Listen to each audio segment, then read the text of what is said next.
Assalamualaikum warahmatullahi wabarakatuh. Alhamdulillahirabbil alamin wa bihi nasta'in ala umuri dunya waddin.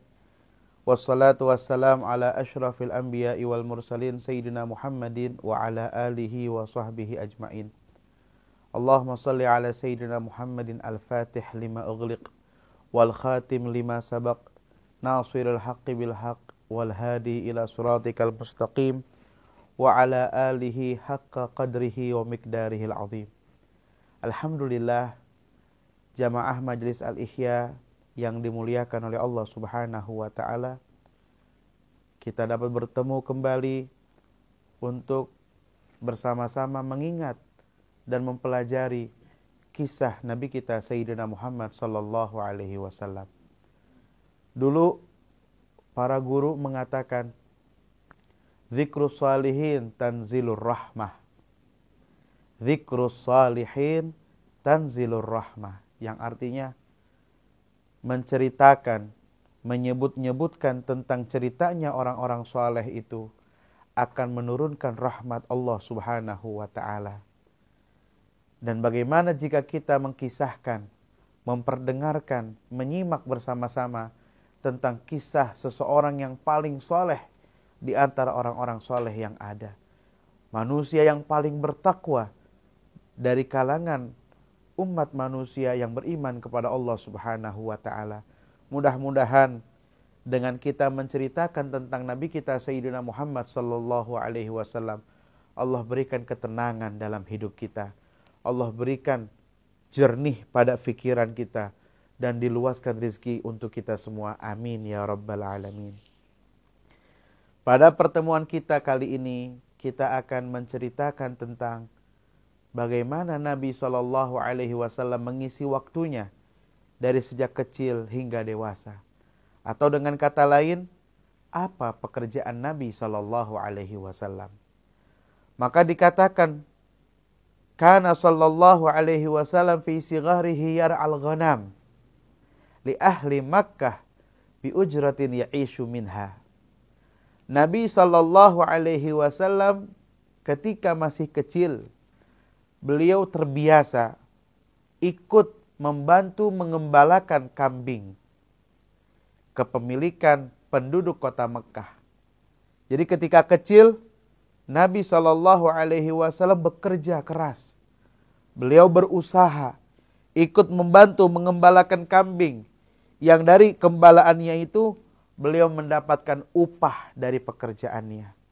Kalau kita melihat hal yang demikian itu, kalau kita praktekkan kepada anak-anak kita, menjadikan kita belajar bahwa anak-anak jangan terlalu dimanjakan. Apa-apa yang diinginkan langsung kita berikan. Kapan mereka bisa berjuang? Kapan mereka bisa melatih kedisiplinannya? Kapan mereka bisa bekerja keras dan bangga dengan hasil dari pekerjaannya, mengajarkan mereka bagaimana untuk jujur, mengajarkan mereka bagaimana untuk berani. Jangan apa-apa yang mereka minta kemudian kita langsung berikan, tapi dengan cara mengajarkan mereka untuk bisa melatih diri, menghasilkan sesuatu dari hasil pekerjaannya sendiri. Nabi SAW sejak kecil beliau mengembala kambing kepemilikan penduduk kota Mekah, di mana kemudian hasil dari gembalaannya itu beliau mendapatkan upah, yang upahnya dipakai untuk kebutuhan sehari-harinya. Dan di usia Nabi SAW 9 tahun, beliau sudah diajak oleh pamannya, dibawa oleh pamannya ke negeri Syam. Perjalanan yang cukup jauh di kala itu. Karena keistimewaannya orang-orang Quraisy itu adalah mereka berdagang.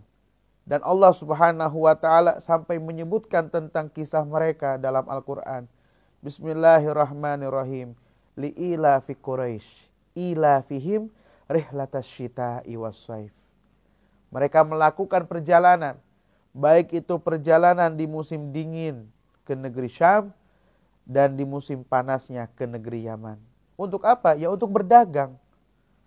Untuk berdagang. Dan Nabi SAW di usia 9 tahun dibawa oleh pamannya, yaitu Abu Thalib. Untuk apa? Untuk belajar bagaimana berdagang. Tapi yang diinginkan oleh pamannya pun tidak terjadi. Pamannya ingin Nabi ikut berdagang bersamanya, tapi di tengah perjalanan ada kisah yang terjadi di saat itu.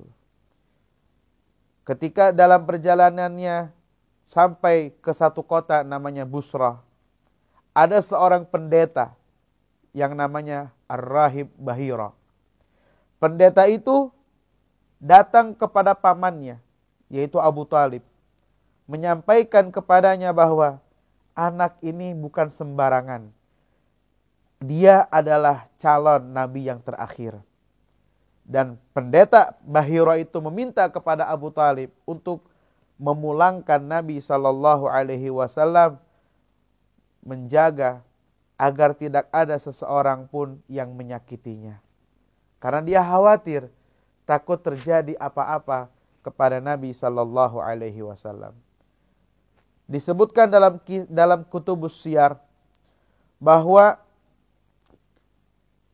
pendeta rahib Bahira itu mengetahui Nabi SAW ada dalam kumpulannya Abu Thalib, karena dalam perjalanan melihat ada awan yang mengikuti kemanapun rombongan itu pergi. Ada awan mengikuti rombongan itu pergi. Bahwa ini adalah salah satu di antara irhasat, tanda-tanda kenabian yang mereka telah baca dalam kitab-kitabnya. Akhirnya dipanggil Abu Thalib bersama rombongannya untuk dijamu di rumahnya. Dan Abu Thalib pun mengajak semua rombongan dan meninggalkan Nabi SAW di tempat kendaraannya atau hewan-hewannya. Maka pendeta itu mengatakan, kenapa dia tidak ikut bawa masuk ke sini bersama kita untuk makan bersama? Kata Abu Thalib, dia anak kecil, biarkan dia menjaga barang-barang kita di luar sana. Justru itu kenapa pendeta itu mengajak masuk untuk melihat betul, untuk melihat tanda kenabian itu. Ya, akhirnya pun Nabi SAW pun diajak masuk. Ya, diajak masuk. Kemudian ketika sudah di hadapannya, pendeta itu pun ingin melihat tanda yang ada di belakang pundaknya. Karena baina katifaihi alamah, di antara pundaknya Nabi SAW ada tanda atau stempel kenabian. Dan ketika itu pun pendeta itu melihat dan yakin bahwa inilah Nabi yang ditunggu-tunggu. Kemudian minta kepada Abu Thalib, bawa pulang. Saya khawatir akan terjadi yang tidak menyenangkan kepada anak ini.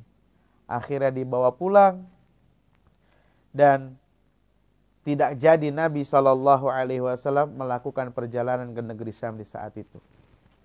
Sampai di usia Nabi SAW 25 tahun. Ketika usia Nabi SAW 25 tahun, beliau melakukan perjalanan ke negeri Syam yang kedua. Untuk apa? Untuk berdagang. Di usianya yang ke-25 tahun, Nabi SAW berangkat ke negeri Syam yang kedua kalinya. Yang pertama kali gagal, gak jadi, dibawa pulang lagi ke kota Mekah. Dan di usia ke-25 tahun, Nabi SAW berangkat ke negeri Syam yang kedua kalinya untuk berdagang, membawa barang dagangannya Sayyidatina Khadijah.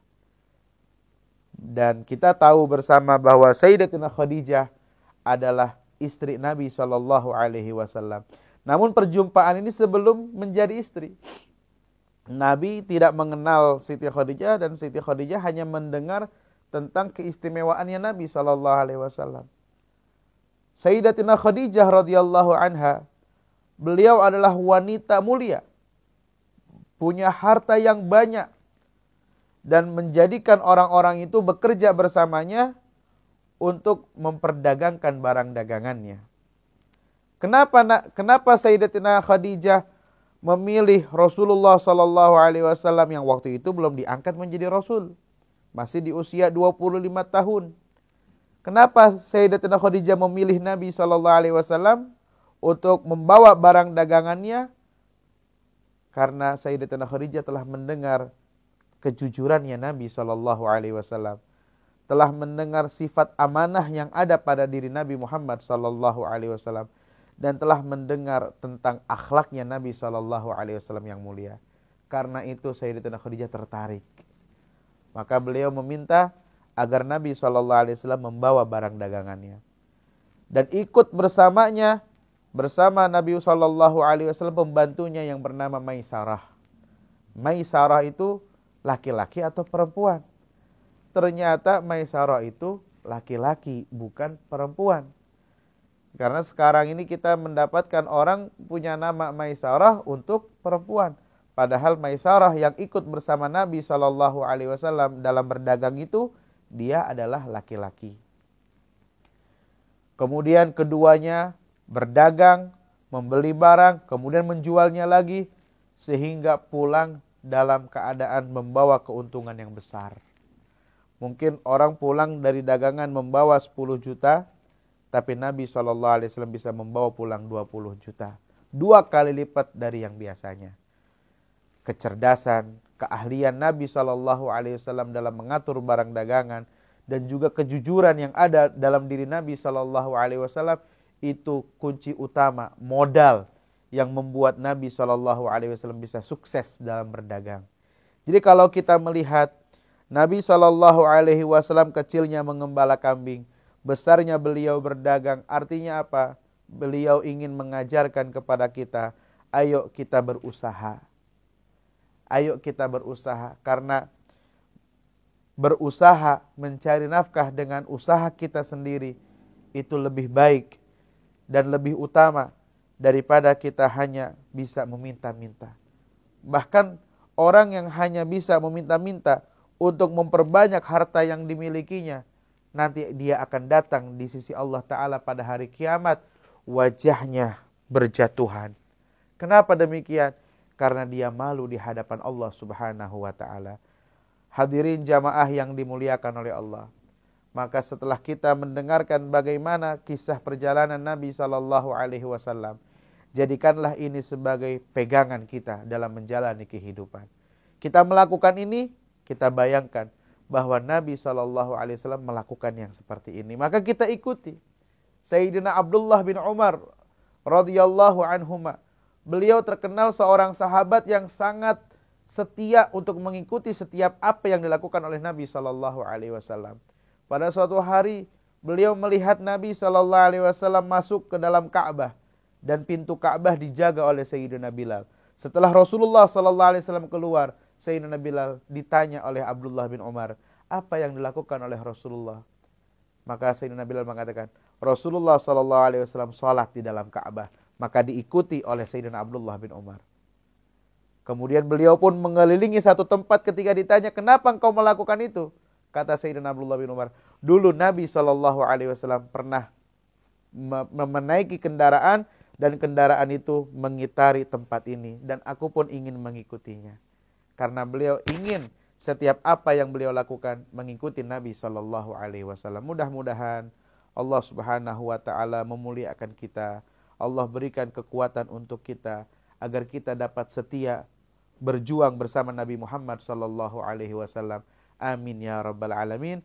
Insyaallah kita akan berjumpa lagi pada pertemuan berikutnya. Fi khair wa afiyah. Wa sallallahu ala sayyidina Muhammad wa alihi wa sahbihi wasallam. Wassalamualaikum warahmatullahi wabarakatuh.